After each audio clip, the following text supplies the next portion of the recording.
Hello, this is Miraj Patel, and today we're going to be talking about density and significant figures. And so, before we start talking about density, I would like to ask two questions. Which one is more dense, water or wood? And how do you know?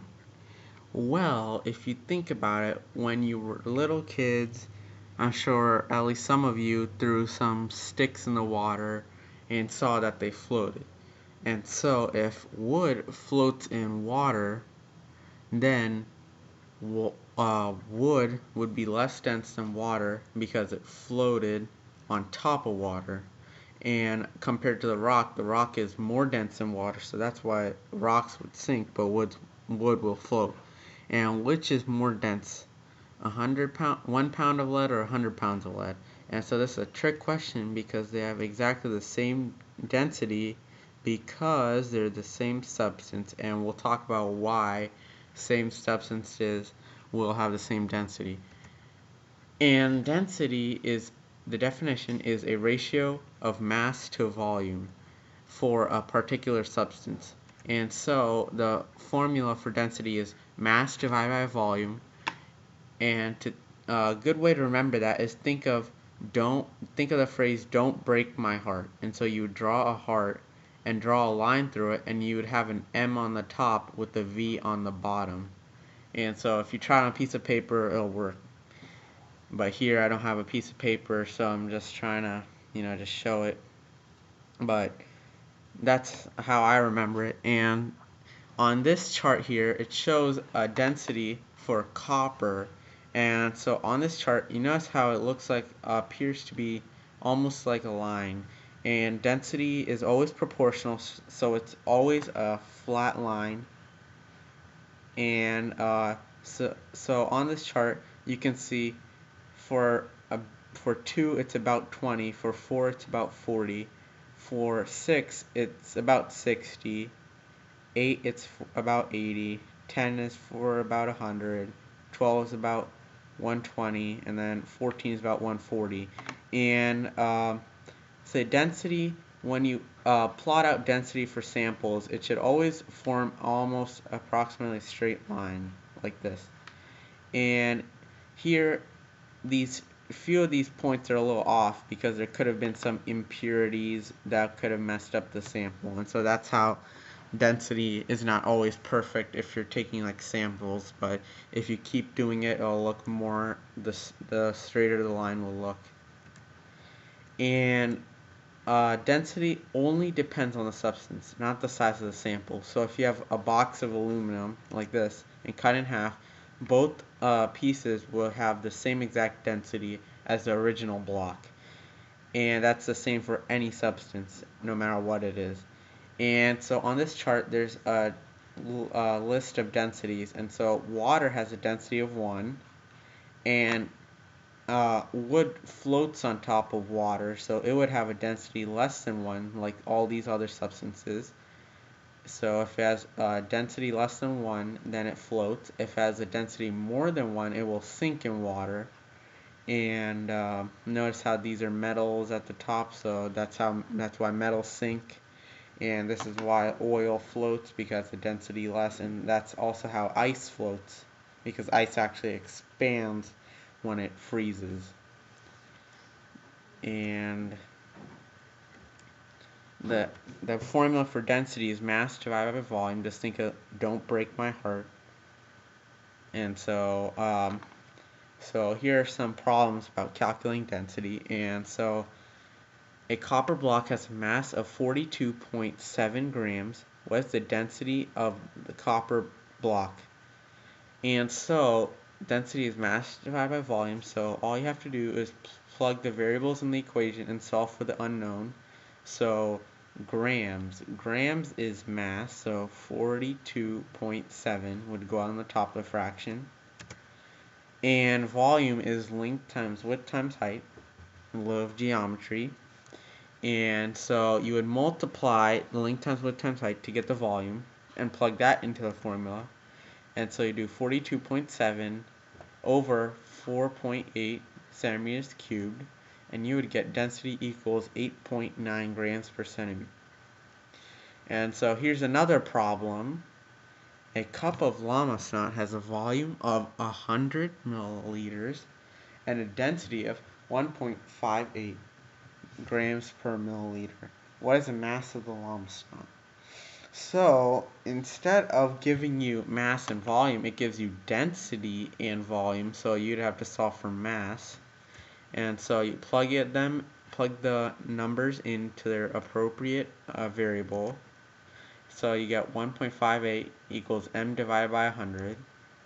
So then you move 100 to the other side, and because you need to isolate the m, and so 1.58 times 100 is 158 grams, and so that's your answer. And the last problem is, what is the volume if we're giving the mass and the density? So the mass is 425, sorry, and the density is 17.5 grams per centimeter cubed. So you have the density right here, so you plug it in for D, and you have grams, so it's 425, and you have to divide by 425 to get to the other side. Oh, no, sorry, my bad. You have to first multiply the v's to get it by itself. To get the v over here, and then divide by 17.5 on this side. So you get 425 divided by 17.5, and you get the volume of 24.3 milliliters. And this leads me to the next PowerPoint on significant figures. And so before I begin, I would like to talk about these three rulers. And so these three rulers, obviously you can see that this one has only no tick marks. This one has tick marks for every 10 centimeters. This one has tick marks for every centimeter. And so when you measure, you have the last digit is uncertain because we're estimating. So in this example, we know that's less than 1, so that's why we have 0, but this is an estimate because we don't really know if it's 0.6, and because there's no measurements to base off our measurement. And so in this one, we get more precise tick marks, so we can even go even more specific. So we know it's not 1 whole because it doesn't cross the 1. We know it's 0.6 because it passes a 6. But we have to estimate this 1 because we don't really have that measurement. And in the last thing, same thing, we know it's not 1 because it doesn't pass the 1. We know it's 0.6 because it passes the 6. We know it's not 1 centimeter, like 60.1, but we have to estimate the last digit. And so significant figures, or sig figs, are the way we figure out which numbers in a measurement are significant. And so in these measurement examples, the measured known digits are significant, but the last digit it's uncertain but still insignificant. And so, by the way, the last digit is called the digit of uncertainty because we have to estimate it. And it's important not to overestimate the accuracy. So like in this one, we're assuming that all these digits are accurate except the last one. So, but we don't really know in this scenario the very last one because we know it's 5 centimeters right here, we know it's 0.2 right here, and we can only estimate one digit. So never estimate more than one digit, which is important. And the rules for significant figures there are 4 rules, and so all non-zeros are significant, and captive zeros are significant, or zeros between two non-zeros. trailing zeros are significant at the or trailing zeros or zeros at the end of a number like these two are significant only if there's a decimal. Remember that, only if there's a decimal point. And leading zeros are never, ever, ever significant. So remember that. Leading zeros, never, ever, ever significant. So let's figure out how many significant figures are in this number. So all non-zero digits are significant. So there's 1, 2, 3, 3 non-zeros. Captive zeros are significant always. So there's 1, 2, 2 captives plus these 3 non-zeros. Trailing zeros are significant only if there's a decimal, which there is in this one. So these two count, 1, 2. And leading zeros are never, ever, ever significant. So these 4 you don't count at all. So there's 1, 2, 3, 4, 5, 6, 7. 7 significant figures in this number above. And there's also significant figures for addition and subtraction problems, and the way to do them appropriately to leave the right number of significant figures is round to the fewest decimal places. And so if you did this problem, you just do it as normally and you get the answer, and then you round it to the least number of decimal places. And there's also rules for multiplication and division, and so the rule is round to keep the fewest number of significant figures. So you would first do the normal math problem, and you get 12.8, but you want the fewest significant figures. So you can round it to 13, because this one has 3 significant figures, but if you round it to 13, there will only be 2. And so here's some quick questions about significant figures.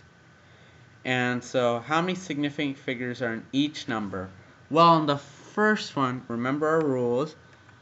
All non-zeros are significant. Here, let me go back to them.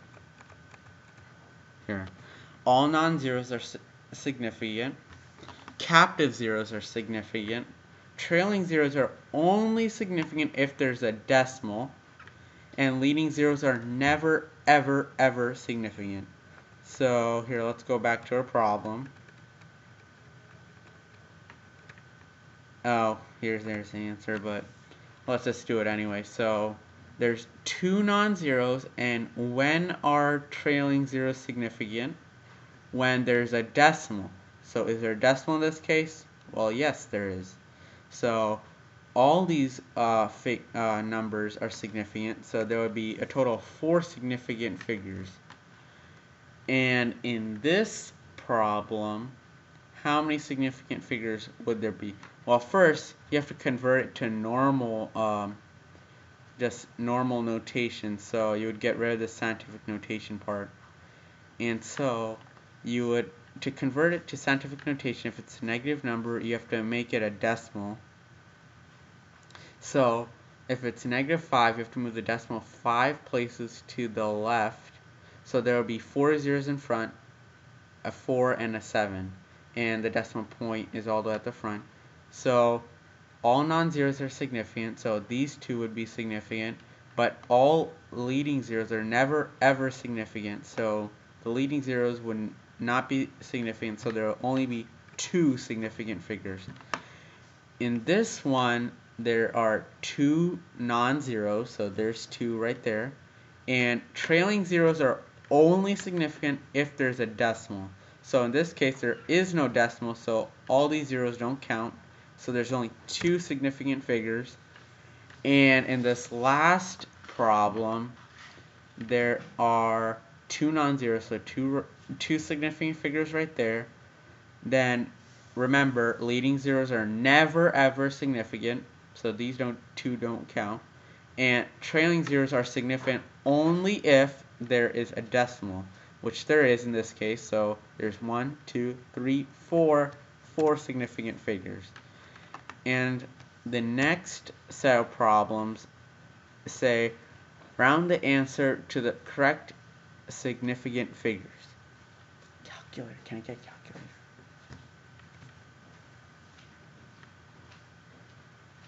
And so the first problem, we have a multiplication problem, and if we recall that in multiplication problems, we first do the normal operation, so 34.5 times 23.46 is 809.37, and the way to round it is round it to the least number of significant figures. So 809.37, so we can just round it up, so or round it, just keep it 809 to reduce the number of significant figures. If we kept it at 809.37, there would be a total of 5 significant figures, but here there's only 3. Same thing with 123 divided by 3. So 123 divided by 3 is 41, and that's the least number of significant figures. Or, no, sorry, my bad.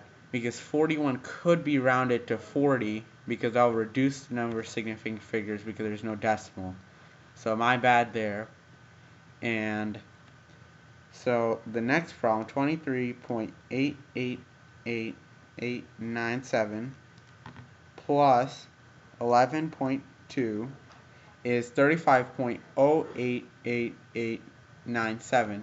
And remember, for addition and subtraction, you just round it to the least number of decimals, so it would be just 35.1, because the 08 makes it round to the tenths place, so the 8 in the hundredths place makes it round up.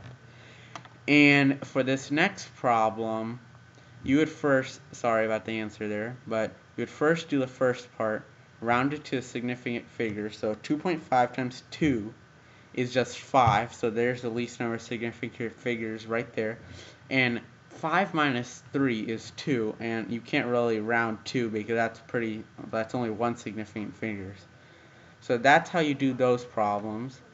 And that brings us to the end of significant figures and density. And I hope this helped you learn something, and I hope you have a good day. And always remember to ask questions if you have any trouble.